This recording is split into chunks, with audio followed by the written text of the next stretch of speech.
You are listening to Single Smart Female, Romantic Fairy Godmama Edition. This show is brought to you by Irresistibility, expert help for women with online dating. Are you experiencing inbox crickets or real-life crazies? It's not you, it's your online dating profile. Let us help you do online dating that leads to real-life love and romance. Go to helpmeonlinedate.com and we will send you the first 2 video chapters of our program for free. I just called to say I love you. And I mean it from the bottom of my heart. I couldn't even do it, Jen. I was too nervous. Well, I have no nerves whatsoever about singing horribly on a mic. Well, I'm glad you do. So, hi, Single Smart Female. Thanks so much for joining us today. And I'm with my most beautiful in the world fairy godmama. And her name is Jen, and my name is Jen. And we together are Jen Squared. So, thanks for joining us. And we are here to help your love life in ways that you never imagined. Absolutely. We are here to rock your love life world. So, Jen, today we've got a topic that hits home with me. Yeah. It has always, and it's still something that I have to consciously think about. Yep. How do I know if I set the right boundary or if I push him away? And boundaries was my biggest hurdle. You want to talk about why? Yes. Why?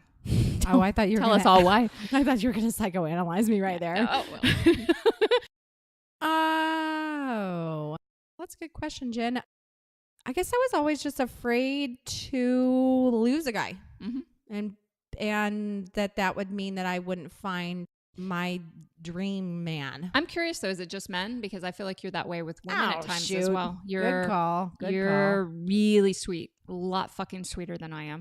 That's true. Doesn't mean just being sweet that you have to have bad boundaries, but there can be correlations. So yeah, I mean, I am sure this has to do with kind of the way I was raised and brought up and all that, and my interactions in my family. But yeah, boundaries have always been a problem for me, and I have failed to recognize often when I needed to set a boundary. I think when I was younger, I might have tried to set boundaries, but maybe I was kind of smacked down for doing setting boundaries. Yeah. So you've had some conditioning around it as well. But now I practice and I say, no, Jen, it is not okay that you just did that. I'll stop grabbing your ass. I'm sorry. Well, that part I like. Okay. All right.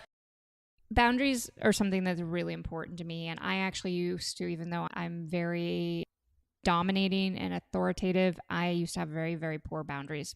And that happens a lot when you grow up in an extremely dysfunctional home. But here's the thing, a lot of us are growing up in very dysfunctional homes. There's a good percentage of society now that has experienced high levels of dysfunction while growing up.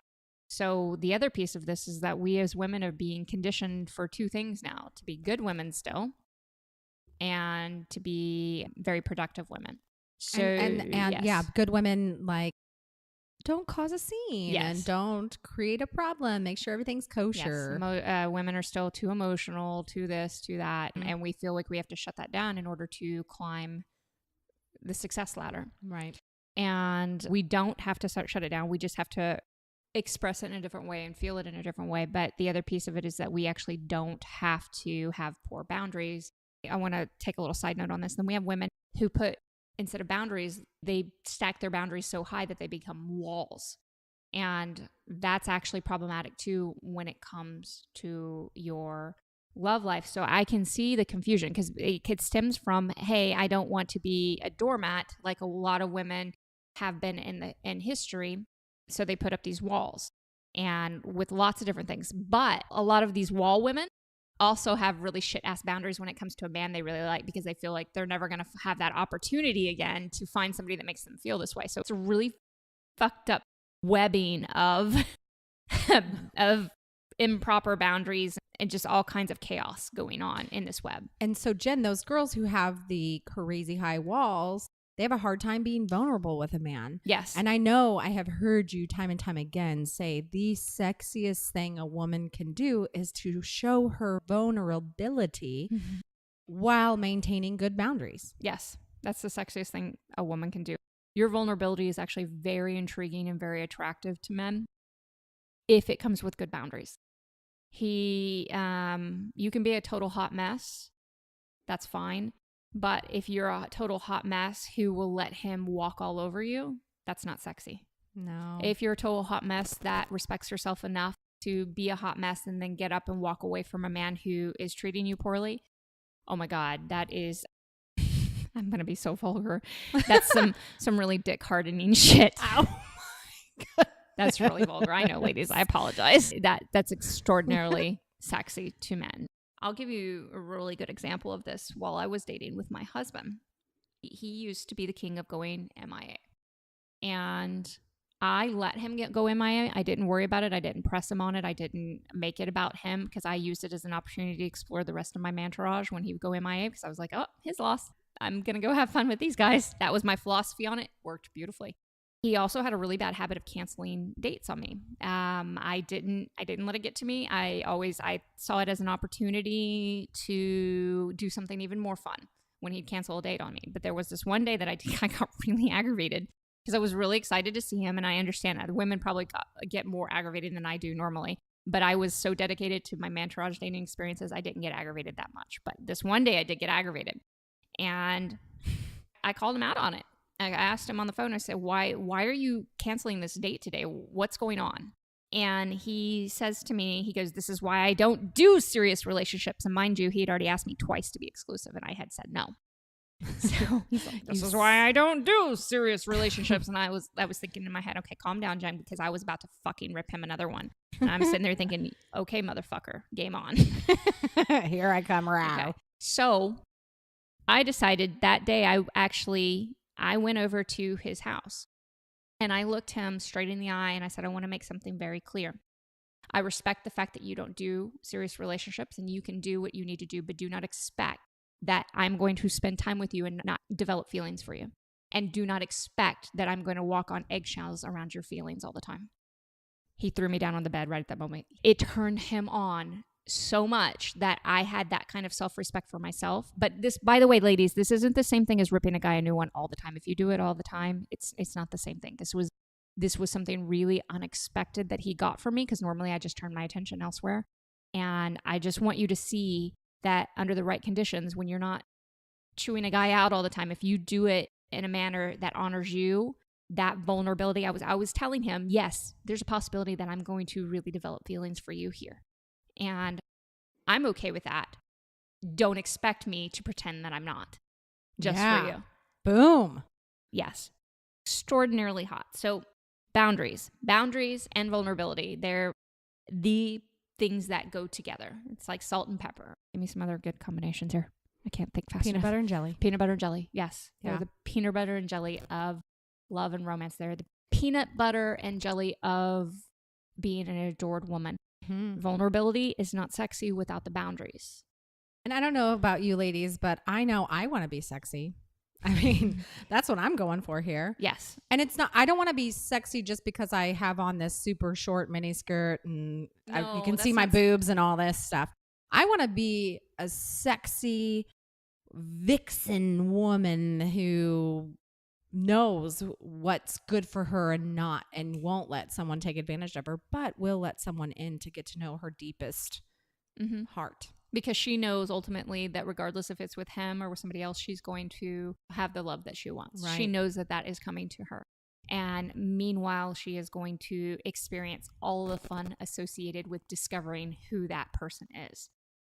The question is, how do I know if I set the right boundary or if I push them away? Okay.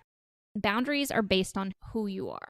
You don't base a boundary on who you think you should be in reference to him.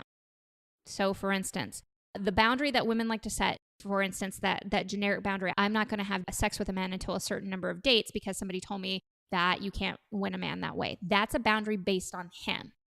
That's not a boundary based on who you are. Okay. I do encourage a lot of women being sexual with somebody before we're really ready. But that's more based on you. There are women out there 100% that have no problem with having sex on a first date, a first encounter. I'm not saying that that's wrong. You have to assess the boundary based on you. If that boundary is about some kind of generic assumption or even a specific assumption about this guy, then it's not your boundary. Right. I think a boundary that comes up a lot for us women who especially do online dating is the whole sexting.